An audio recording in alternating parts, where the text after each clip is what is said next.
Everyone deserves a chance. Flying even during the pandemic. COVID never halted the Canadian education system. If you have been COVID positive, Canada has been the talk of the town. you should never hold back thinking. So finding money for your day-to-day living costs is absolutely not a problem.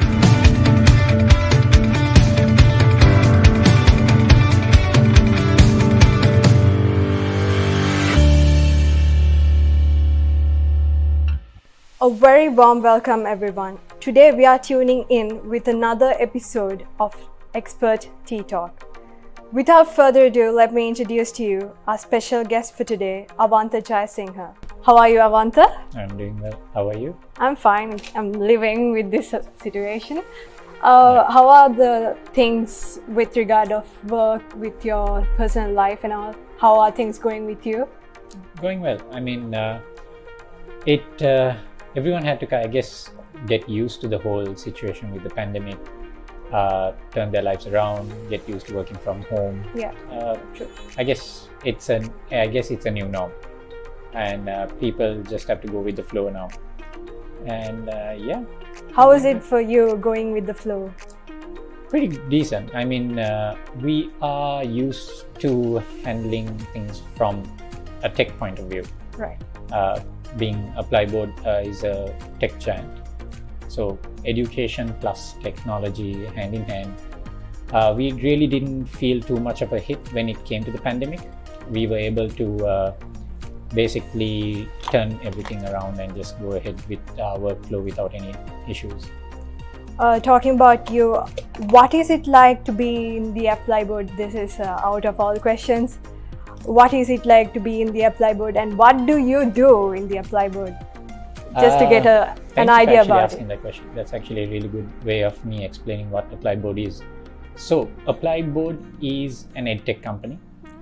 So we essentially make sure that our main priority is to find options for students who are looking for higher education options.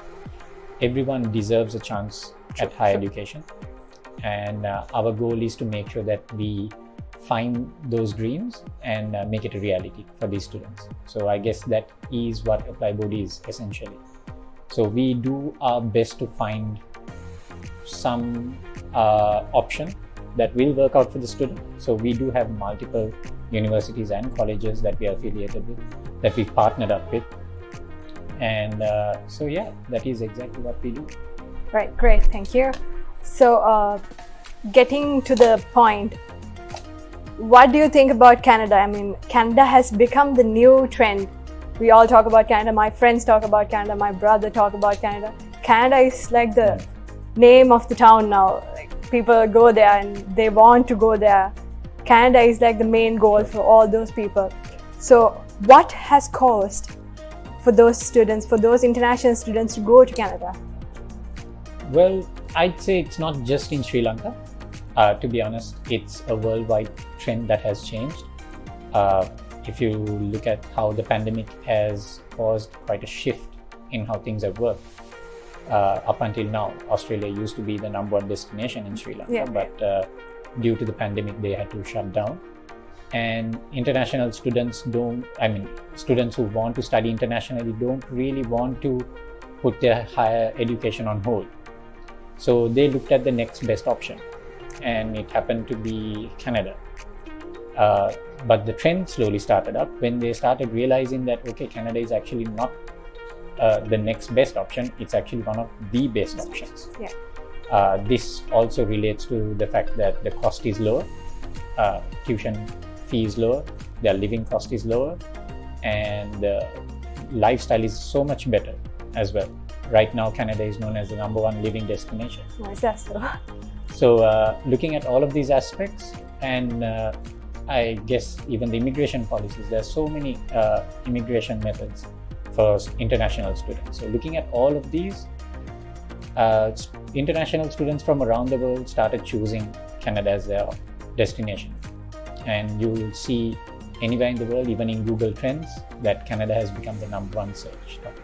Talking about the study permits and flying to Canada, these people who have got the permits, they are flying to Canada.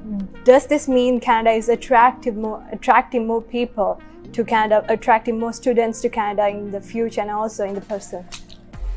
In the future, I'd say yes, definitely. Right now, because there are so many study permits being given, and the country is open for like any international student to come in. Right. So at which point, I mean, any student would feel that they are welcome in that country. If you are vaccinated, if you're fully vaccinated with any of the approved vaccinations from the Canadian government, you don't have to go through the quarantine. But even if you're not, you just have to stay for 14 days in your home quarantine, and you're able to go ahead with it. I mean, it came up to a point that if you have been COVID positive and you actually have the medical certificate stating the fact that you have been COVID positive, but now you're okay, you're still exempt from the 14-day quarantine as well. There are so many aspects where the Canadian government is actually inviting international students to come in. So yeah. So any type of international students are welcome to Canada, is it so? Yes, definitely. Right, great. Since you are a representative of many universities in Canada, what are the states that you are recommending for those who are going abroad to Canada? And also, what is that legit state that you would recommend for those people who are going to Canada? Personally, looking at it, I wouldn't say that there is a specific state that works out for Sri Lankans. If you look at Canada as a whole, you'll find international students in all the states. Yeah, true. But majority of them, I would say about approximately 40% of our students go to Ontario, and 13 to 15% would be around British Columbia, Alberta, Saskatchewan. Right. And the rest of them going to areas like Newfoundland, Labrador, and Manitoba as well. But the good thing about Apply Board is we are so I'd say connected to most of these schools.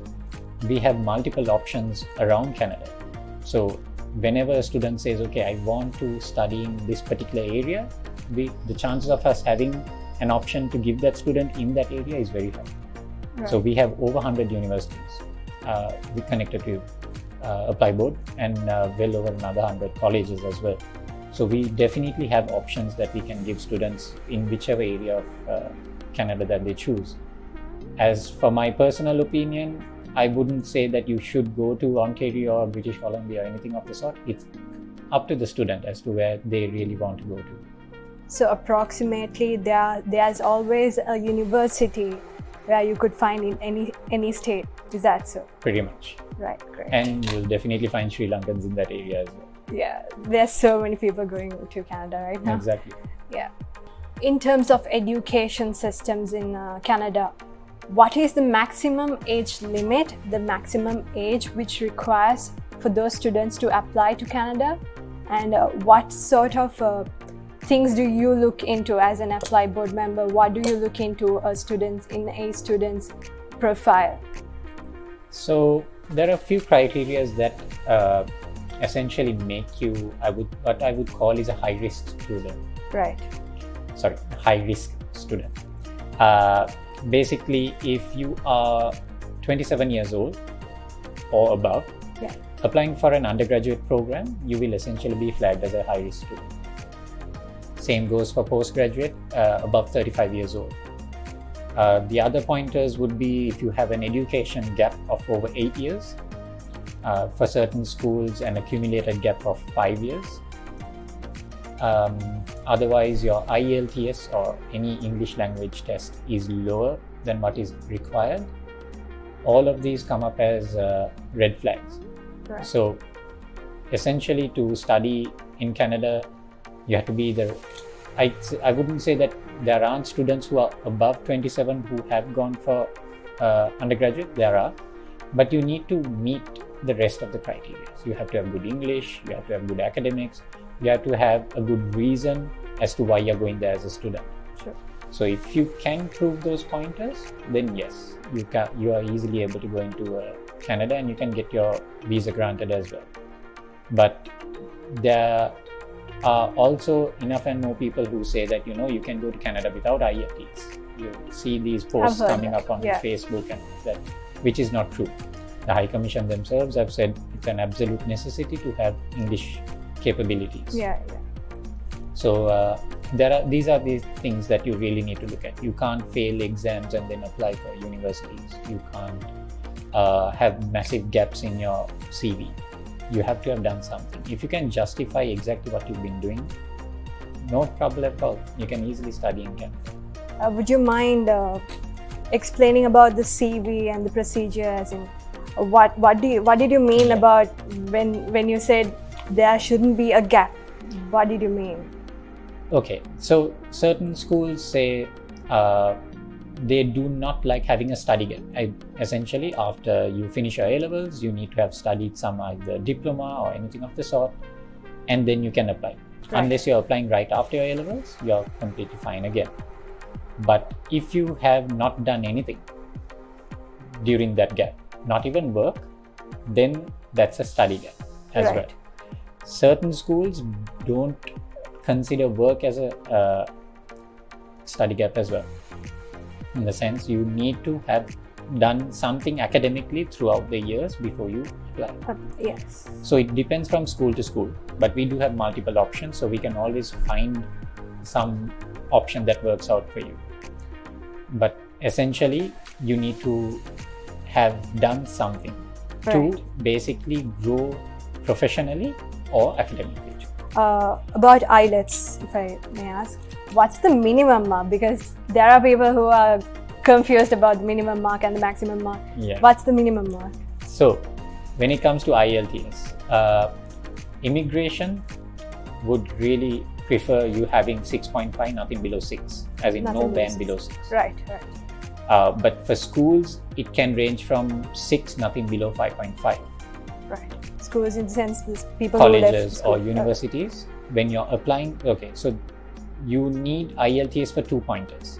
One is when you're giving the application to the college or the university, they require you to meet an English standard as well, Right. which will most of the time be slightly lower than the immigration requirement. But when you are going for visa, you do need IELTS, and it is definitely IELTS that you need. You cannot go with Duolingo. That is 6.5, nothing below 6. So does that mean there is a perfect student or a person who is applying for this particular university? Should they be eligible for that university? Is there a specific answer for that?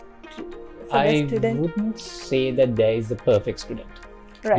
You'll very rarely find a perfect student applying. There's always going to be something that we need to make sure that we find a way of covering in the sense making sure that the student is eligible. Right.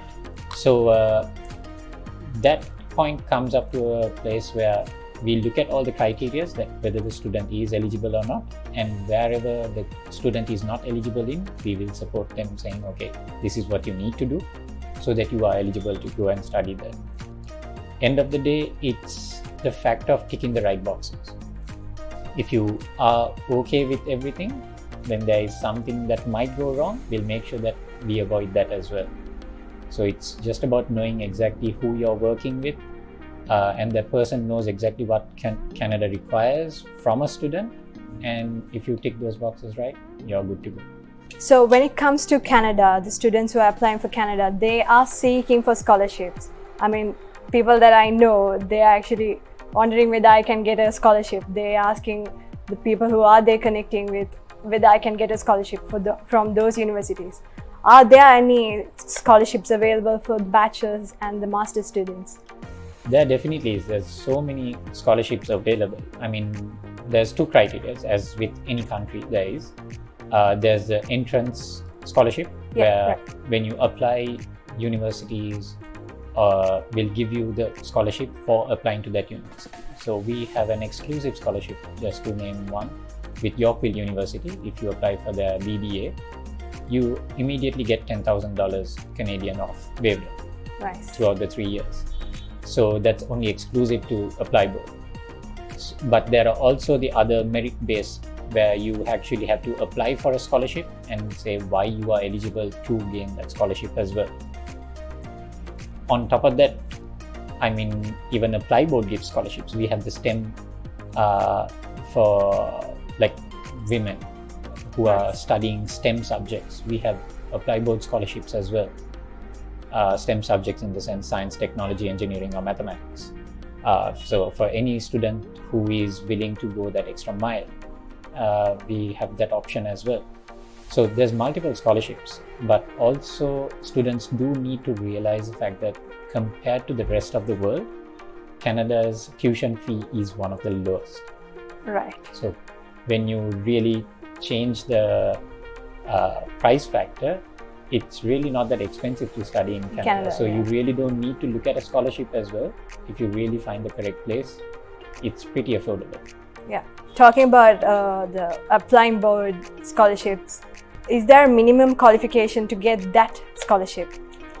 We do assess the students to see exactly how far they have studied, what they have studied, and how it works out as well. I mean, if we feel that the student is definitely eligible for it, we will 100% give that. Nice. So we don't have a set amount yet, right. But it all depends on the student. Talking about students who are going to Canada, there are youngsters who are going to Canada who has done their A-levels and O-levels very recently. Is it easy for them to live in that country, or is it hard for them? Can it be manageable for them? Yeah, it most definitely is. Like I mentioned before, Canada has become the #1 destination in the world as when it comes to living standards. So for any teenager, in the sense like just after A-levels, going and working there part-time, or whether it's just to study and just go through their academic skills, everything, it's completely easy. Yeah. And as a standard, I mean, it's a worldwide known factor that Canadians are very friendly. True. I've heard. So it's pretty easy. There is nothing for parents to worry about. Even when it came to the pandemic situation, they have one of the highest vaccinated populations in the world. So they really do take care of everything. Even when it came to the international students during the pandemic, if they had worked for over a year and they were without jobs, they did pay $500 for 16 weeks. Nice. So the Canadian government took care of even the international students. So yes. It's all about exactly finding that confidence and going out there. And personally, I'd say to any student who is actually going abroad to study, that confidence boost that you get when you study abroad, it's something that will help you throughout your lifetime. So you should never hold back thinking, okay, I don't know whether I will be able to do something there. It's always about just going and achieving your dreams. The main question, I'd say, actually, the people who are going there, whether I can afford this degree, whether I can live without my parents' money from Sri Lanka. Is it possible to live there without parents' money? Is it possible to get a job? It's definitely possible to get a job. Part-time jobs are freely available because unlike most of the other countries, they didn't really shut down. So the number of people who were losing jobs weren't as many. So they did manage to keep their own jobs. They are still working, the economy is booming. So in that sense, finding part-time jobs was not a problem. There weren't like professionals coming down and doing part-time jobs in Canada. There was at a certain point, but it's not happening anymore. So finding jobs, finding your day-to-day living cost, no problem. Traveling, all of that is completely fine because you do get to work 20 hours a week. Nice. And during holidays, you do get to work 40 hours a week. So finding money for your day-to-day living cost is absolutely not a problem. But when it comes to tuition fees, I'd say yes, there is definitely a component that your parents or a sponsor will actually have to help you out with. Right. A student who sat for their O-levels, maybe last year, when do they have to plan their life out? Are they okay to apply to Canada? So that's actually a very good question. So for O-level students, we do have an option, which is the foundation program option. It's called University Transfer Programs, UTP. So what they do is you start at college for 2 years and then you transfer to university for 2 years. So the first 2 stages in college is equivalent to A-levels and then the first year of bachelor's, and then you transfer to the second year of bachelor's to the university and finish your 3rd year as well. So that would be the pathway option available for O-level students. As for A-level students, depending on how their A-level results are, if they have maybe failed particular subjects, or if their subjects aren't enough, they can also consider UTP as an option. So they do have multiple ways of gaining access into the education system in Canada. But honestly, I would always tell a student to plan ahead. Especially for your higher education, you need to plan ahead. True. It's not something like by getting a ticket and just flying, just like randomly flying to Canada on a visit visa. No, you need to plan ahead. You need to find the correct school. You need to get your funds sorted out. You need to get your visa sorted out. So this process would take approximately 6 months. So plan ahead. So I would strongly suggest students to speak to the experts, come and speak to experts, get their knowledge on this, talk to them, see what options they have, and then possibly see exactly when you should apply for the program and when you should fly out to Canada as well. There are good career guidance counselors here. In the sense, once you speak to them, they will tell you exactly what you should study to achieve your dream as well. So that's the best I could tell you. So to wrap things up, what is your advice for those people, for those students who are dreaming to get into Canada? What sort of advice would you give them? Well, the advice I can give them is not to wait till it's too late. Come and speak to experts. Come and have a chat with us. If you're too worried about traveling during this pandemic time, set up a virtual meeting. It all depends on getting the correct information from the correct place so that you can achieve your dreams. So we will definitely find a pathway for you to study in Canada. It's just that you need to come at the right time. So it's never too late. Just speak to experts and we'll take it from there. And the right place, right time and Exactly. the right place. Okay, thank you Avantha for joining us today. It has been a pleasure interviewing you with us. Thank you very much for having me over as well. It was a pleasure and great to always be with experts at a time like this. Yeah. Thank you everyone for joining in with today's episode of Expert Tea Talk with Avantha Jayasinghe, the International Recruitment Manager for Apply Board. Until next time, stay safe. Expert Education and Visa Services, your trusted education partner.